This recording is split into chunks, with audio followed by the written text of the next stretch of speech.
By late afternoon, the section is nearly complete. The formwork bulges slightly under the weight of wet concrete. Workers adjust supports. They check alignment. They smooth edges. You stand back and watch. The wall looks rough, unfinished. But you can already sense its future solidity. You can already imagine it hardened, faced with brick or stone, becoming part of a structure that will host baths or storage or commerce. You look at your hands, gray, dusty, scraped. You flex your fingers, and you realize you've been part of something bigger than yourself. Something slow and enduring. The day ends as the sun lowers. Shadows lengthen. The air cools again. Workers wash their hands in buckets, the water turning gray. They gather tools. They leave. You linger a moment longer, watching the wall sit quietly in its formwork. It's like a sleeping giant curing. Concrete needs time now. It needs patience. And Rome, for all its impatience in conquest and politics, understands patience in building. You turn away from the site and begin walking back into the city, body tired, mind calm.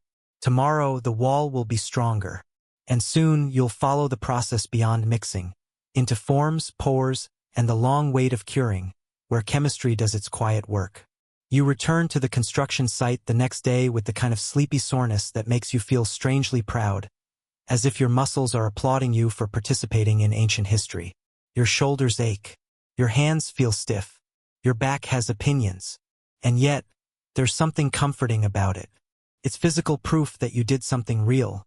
Something heavy, something slow, something that didn't involve scrolling. The site is quieter now. Not silent. Rome never truly goes silent. But quieter in the way a kitchen is quiet after dinner service. The frantic mixing has eased. The wall you helped pack yesterday sits inside its wooden formwork, damp and patient. This is the part nobody romanticizes. This is the part where you wait. And waiting, as you may have noticed, is not humanity's strongest hobby. But the Romans, when it comes to concrete, are surprisingly good at it. They understand that strength is not forced. It's allowed. You walk along the wall, running your fingers lightly over the exposed top. The surface is still wet enough to leave a faint smear on your skin. It's cool, dense, like mud that has already decided it's going to become stone. A worker approaches with a bucket of water and a bundle of cloth. He nods at you, then begins gently wetting the top surface of the concrete. You watch curious. He notices your expression and shrugs. "Keep it from drying too fast," he says. Mainstream historical fact. Proper curing is essential for concrete strength. Even in ancient times, builders understand that keeping concrete damp during early setting helps prevent cracking and improves durability. Roman builders sometimes cover fresh concrete with cloth, straw, or other materials to retain moisture. So yes, 2,000 years ago, someone is already doing the ancient version of "don't let it dry out too fast." You look around and see other sections of concrete covered with mats, like sleeping animals. Some are shaded with temporary awnings. Others are simply left alone in the cool morning air. The Romans may be impatient with politics, but they're oddly tender with their concrete. And that tenderness is part of the genius. You wander toward the formwork itself. The wooden planks are held in place with braces and wedges. Some braces are newly tightened, the wood still pale where it was shaved. Others are older, darkened by reuse. You tap a plank lightly. It thuds. The formwork is crucial. It's the mold that shapes the concrete while it's still soft. Without it, the concrete would slump and spread like a tired pudding. And yes, Roman builders use formwork for all sorts of shapes: walls, arches, vaults.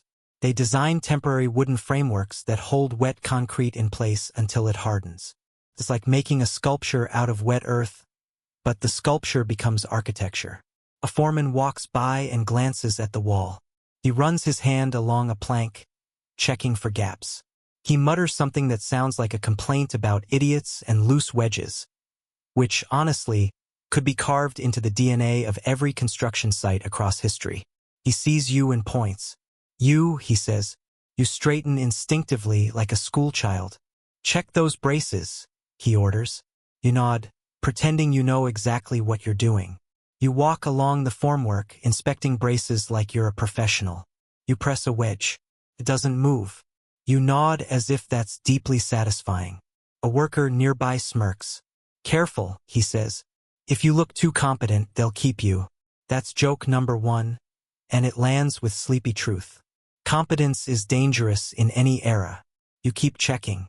You notice small gaps between planks where wet mortar has squeezed out like frosting. You notice stains where water has dripped. You notice the whole structure creaks faintly when you lean on it. The wall is heavy, and the formwork is holding that weight. This is the moment you realize how much Roman concrete depends on wood. We often imagine Roman architecture as stone and marble, but wood is everywhere behind the scenes. Scaffolding, formwork, centering for arches, cranes, pulleys. Wood is the temporary skeleton that allows the permanent skeleton to be born. You wander toward another area of the site where they're preparing an arch. Here, the formwork is curved. A wooden centering frame shaped like the underside of an arch. Workers are packing concrete above it, building the arch shape layer by layer. You stand beneath the curve and look up.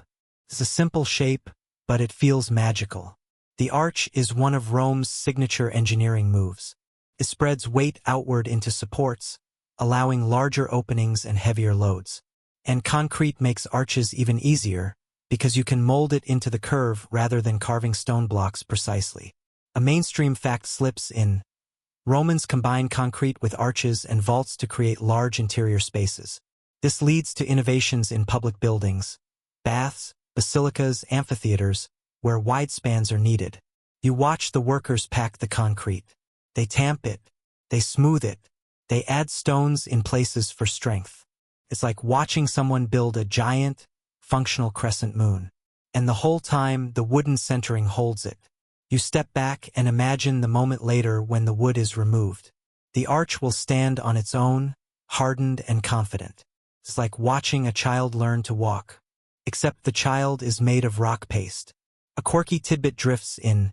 Roman builders sometimes leave wooden elements embedded inside concrete structures, either intentionally or accidentally.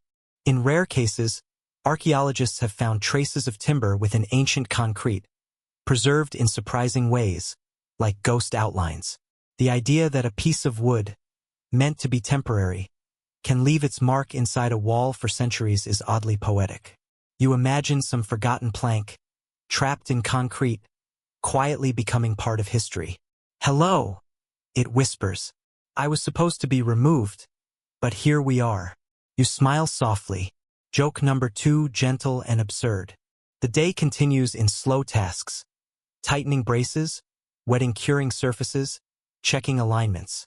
There's less dramatic action than yesterday's mixing frenzy. This is maintenance, patience, vigilance. And patience, you realize, is one of Rome's greatest strengths. Not because they're naturally patient people, no, they argue about everything and conquer half the world like they're late for dinner, but because they have learned that building requires it.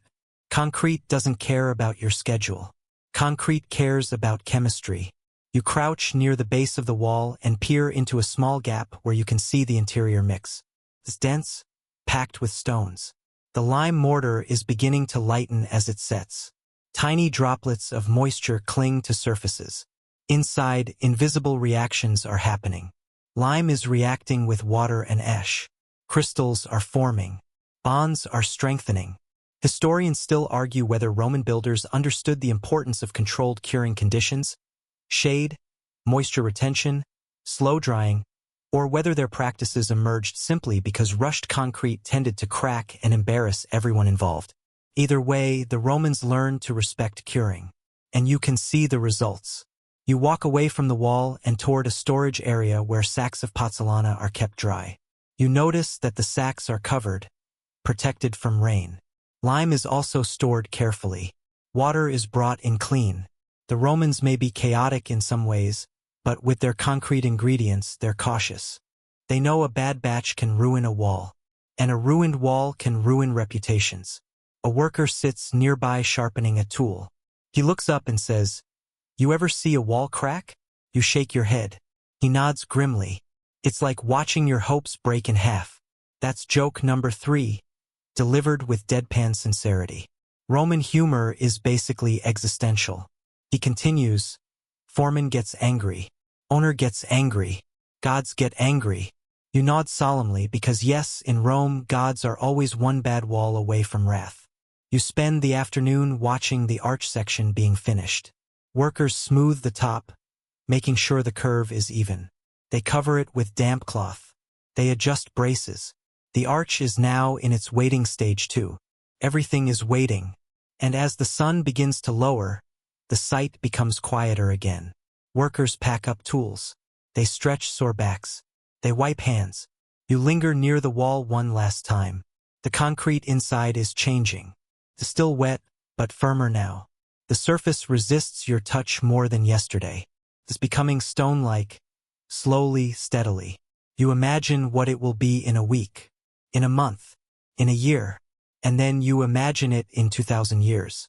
Standing, still holding, still doing its quiet job. That's the kind of endurance that feels almost unreal. You leave the site as evening comes. The air cools. The city lights begin to flicker on. Somewhere, someone is roasting something delicious, and your stomach reminds you you're still a human being. You walk through the streets, feeling tired in the best way. Like your body is heavy but your mind is light. And you know what's coming next. You've seen walls and arches being shaped and cured. But the Romans don't stop at walls. They pour concrete into forms to create spaces that feel impossible: vaults, domes, massive interiors. Soon you'll step into the most famous of them all. The Pantheon, where Roman concrete reaches for the heavens. You drift through Rome toward the heart of its confidence. Not the political heart, that's loud, sweaty, and full of people who love hearing themselves talk. No, you're heading toward the architectural heart. The place where Roman concrete stops being a useful building material and starts being a flex. A quiet, perfectly engineered flex that has been making modern engineers sigh for centuries. You're heading to the Pantheon. The streets around it feel different, more deliberate, like the city is subconsciously clearing its throat before showing you something important. You pass columns and porticos. You pass statues that look like they're judging your posture. And then you see it. From the outside, the Pantheon is already impressive. An enormous temple front with tall columns, a pediment, the whole "we are serious about God's" aesthetic. It's made of granite columns shipped from far away, topped with marble, polished and grand. But you know the truth already. The pretty front is just the formal handshake. The real wonder is behind it. You step inside. And the moment you cross the threshold, the world changes. The air becomes cooler. The sound becomes softer, swallowed by stone. Your footsteps echo gently, like the building is humming back at you. And above you, the dome. It rises like the inside of a planet. Smooth, immense, impossibly calm. A perfect curve stretching overhead, larger than you thought your eyes could hold. The dome feels like the sky has been turned into architecture. At the very top is the oculus, an open circle of daylight that pours in like a spotlight from the gods.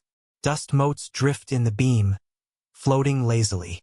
The light moves slowly across the interior, like a sundial made of sun itself. You stand still because your brain needs a moment.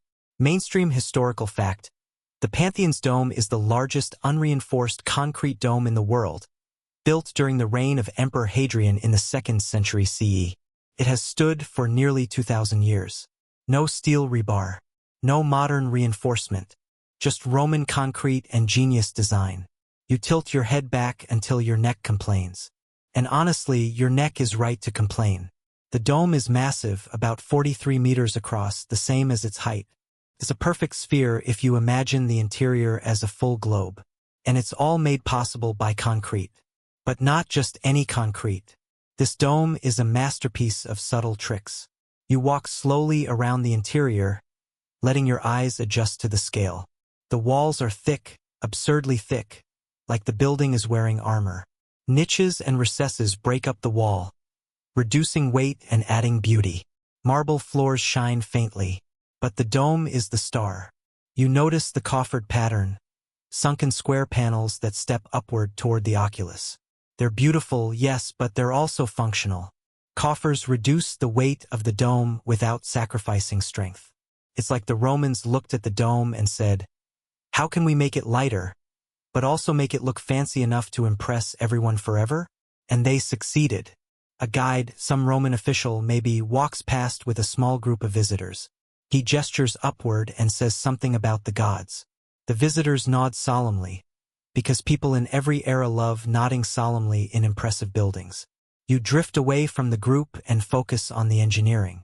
Because here's the quiet genius. The concrete changes as it rises. At the base of the dome, the concrete is heavier, packed with dense aggregate like basalt or travertine. Up higher, the Romans switched to lighter aggregates like tuff, and near the top, pumice, which is full of air pockets and incredibly light. This is one of the most soothingly clever parts of Roman concrete design. They tailor the recipe to the structure. They don't use one mix for everything. They adjust. They adapt. They treat concrete like a living material. A quirky tidbit slips in. Modern analyses suggest that the Pantheon's concrete mix is carefully graded, with different aggregate sizes and types layered strategically. Some researchers think the Romans may have even intentionally arranged aggregates to influence cracking patterns, encouraging microcracks that don't spread catastrophically.